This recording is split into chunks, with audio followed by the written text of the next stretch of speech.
You don't mean that. Listen, we're going to get one of my brothers on the show right now. Ali Osman is going to come on and have his say. Welcome back to the show, my friend. What's up? Yes, I'd like to talk about the Man United fans. Something that I've been thinking about for a while. Yeah. And the more I think about it, the more I think about it, the more I realize the Man United fans are glazers. The Man United fans are glazers. All of these guys screaming glazers out, glazers this, glazers that. You are a glazer. Man United fans, they're all glazers. And let me tell you why.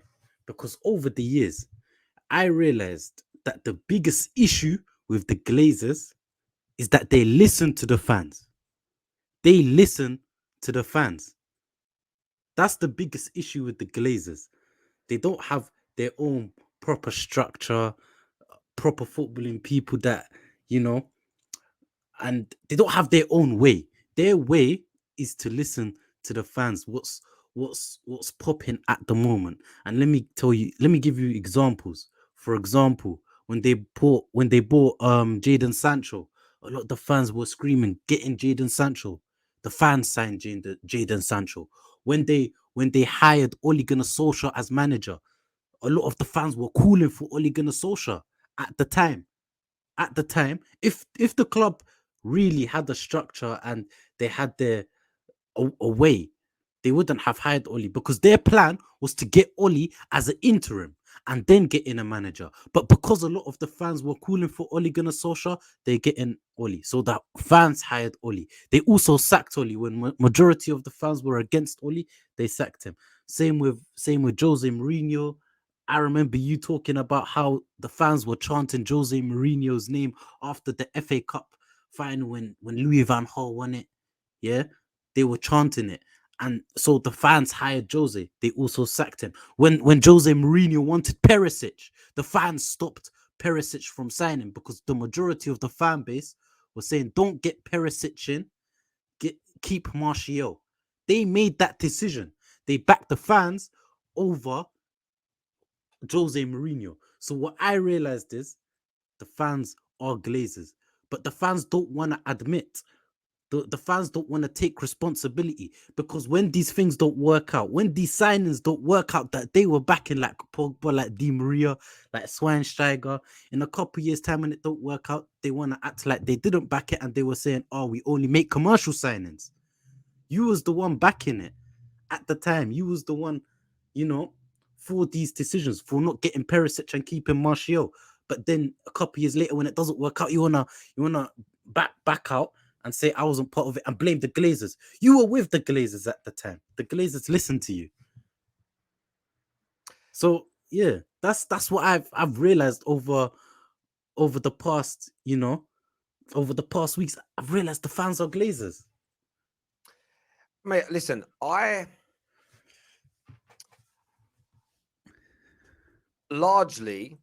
agree with you. Largely I agree. Largely I agree with you. In the sense of fans aren't privy. The only area where I disagree, and I want to make sure I want to word this right, is fans aren't privy to due diligence. So we base what we think we know is based on how things feel in the moment. You don't have the ability, and nor do I, to delve into and have the access to delving into the life of a footballer. We don't know when we didn't know as fans when we're talking to Alexis Sanchez that he didn't want to join us. Do you get my point, right? We didn't know after a week that he was telling the club he regretted the decision. So you don't know these things in real time, so it's hard to make decisions. So there's an element where fans aren't in control like that. But you are right to a degree where I see fans. One of my biggest bugbears, and one of the reasons why I ranted the other day so hard, and it annoyed a lot of people, is I am annoyed at fans, and it's the fact that they say, "No, you're wrong, Terry," or "You're wrong, Ali," or "You're wrong, Neeks," or "You're wrong, KJ," or "You're wrong, Mark," or "You're wrong, so and so on this. And then when it turns out they were wrong, instead of kind of going, "Oh, guys, I got this one wrong. This was wrong, and maybe we should have done this," is they act like they just start screaming at the club for doing exactly what they were asking for. And it's why I call them mushrooms. It's the reason that the mushroom fans are not people that moan. It's people that are moaning about the things that they asked for without saying, "I was wrong." And this is the thing for me. Like, I think Man United fans need to take far more accountability for their involvement in how bad things have got at the football club. Because and even now, my friend, people are still doing what you're talking about. People are still doing it where they're like, they're kind of, I'm still seeing fan player debates. Oh, McTominay, like McTominay being dropped, everybody celebrated the other day. We were just as bad without McTominay as with McTominay. I'm not defending him, but keeping him, selling him as an isolated incident is not going to make Man United better. Do you get where I'm coming from? We need so much more than that. And I think for me, that's why I'm kind of frustrated, if that makes sense. So I do get where you're coming from.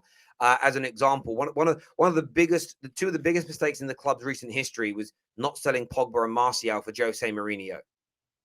Irrespective of how good they were, that for me was when player power really set into the football club. That would have made the fans unhappy at the time. Do you see, this is the issue? They listened to the No, fans. It would have made the fans I, unhappy, but long term, I it completely could have agree. worked. And again, but this is what happens when you say it. And I already see it in the comments. How dare you blame Martial for player power? It's not Martial's fault. It's not Pogba's fault. It's the owner's fault for allowing it to happen. It's like right now. How dare you blame Ronaldo Terry for our start to the season?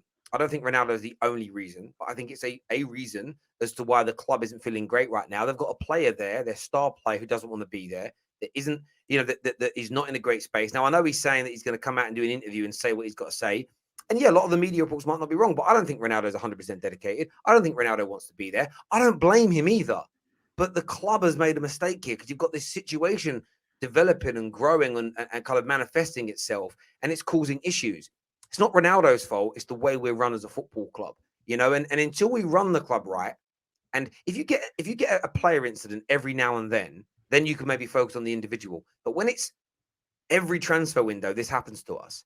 Every summer, this happens to us. You have to look beyond the individual players and look at the football club. I completely agree. But what's your take on what's your take on the situation with new owners? Do you think that there are people circling, or do you feel like we're still going to be stuck with the Glazers for a period of time? I don't know. Um I've heard some couple good points over the past couple weeks. I've been talking, yeah, and I've heard some good points. Maybe the best thing isn't new owners, because how do you know the new owners will do better than the Glazers? I believe, yeah.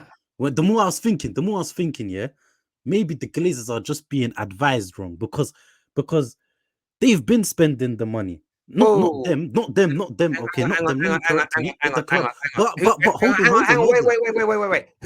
Who's advising them? I don't know. I don't know. But This is again. they don't know about You're football. now defending the Glazers after having a listen. The people advising the Glazers are the people the Glazers employ. But the Glazers they can't be defended because the people that they employ to run the club is on them, my friend. If I employ you to work for me and you do a bad job, whose fault is that? Mine. It can't be. Oh, I feel really sorry for Terry because all the people he's employed are rubbish at their jobs. Yeah, No, but what I'm trying to say is they don't know about football. We know they don't know about football. How do you know the new owners will know about football? you They don't need don't to know know about about football. football, You and they don't need. hired people. You don't Yeah, need to know about football. that I can't. I'm not a chef. I'm not a restaurant manager. But if I wanted to buy a restaurant and I had the money to do it, do you know what you do? You hire one of the. You get the best restaurant manager you can find, one of the best head chefs you can find, to run things. Thank you so much. And if they're running your restaurant for you, your restaurant will be successful. You don't need to. You don't need to be a football person to buy a football club. You need to hire the right sporting directors, technical directors, managers, recruitment staff to run the football element. Then you get some of the best in class commercially to raise the okay. money Let, that let you me need. ask you this then. Easy. It's so basic, my friend. Let me ask you this then. Do you think the Glazers don't want Man United to be successful? Because you know what? They did spend the in terms of the money they spent, that's enough to be successful. So do you not think, I think they just did it wrong. They did it wrong. They were advised wrong, because if they were advised right, they got in the right people and all of that. Because maybe they didn't know who the right people were. Maybe they didn't know who the right people were. That's why they hired the wrong people. But from what I see is they do want United to be successful, but they're not going about it the right way, because they've not been Well, advised the right way. my Because view. So my view is this. I get where you're coming from.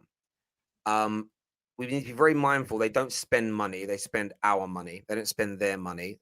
Wording's important. However, fool me once, shame on you. Fool me twice, shame on me. They have listened to Woodward. They have listened to other people and how to spend the money right, what managers to employ, and got it wrong. Woodward lasted a decade of making mistakes. So again, if they were like, listen, I believe they care more about the commercial outcome than they do the football outcome. The reason I say that is this: people say that Ed Woodward failed. Ed Woodward did not foul the Glazers. Ed Woodward generated more money for the Glazers than David Gill did, and he made them more money than David Gill did. For the Glazers, the reason that Ed Woodward stayed is because no matter how bad we were on the pitch, they kept on making more money. That's why, again, I cannot reiterate this more. We need to take the money out the football club as fans because that is their main driving force. Now, if they're winning trophies whilst making the money and everybody's happy, they're fine with it. But they care about making. They remind me of the way stockbrokers work. If stockbrokers, if a stockbroking firm are making money and you're making money, they're happy. But they don't want you making money and them losing money. For them, it's always there's no way the Glazers would be happy with us winning trophies and them not making money. They will always put themselves making money above our success. And that for me is a recipe for disaster. Ali, great call, my friend. Thanks for coming on and having your say. Really do appreciate it, brother. Thank you.